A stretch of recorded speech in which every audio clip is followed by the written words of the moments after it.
Jom buat apple pie.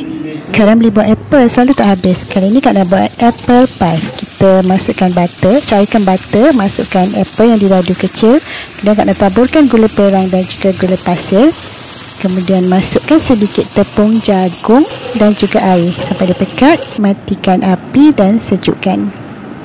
Ada orang dia suka rasa cinnamon, kayu manis tu, bolehlah taburkan serbuk kayu manis. Tapi Kak nak tak suka sangat, jadi Kak nak buat plain saja, manis saja apple pie Kak nak ni. Untuk kulit Kak nak guna instant pastry kawan.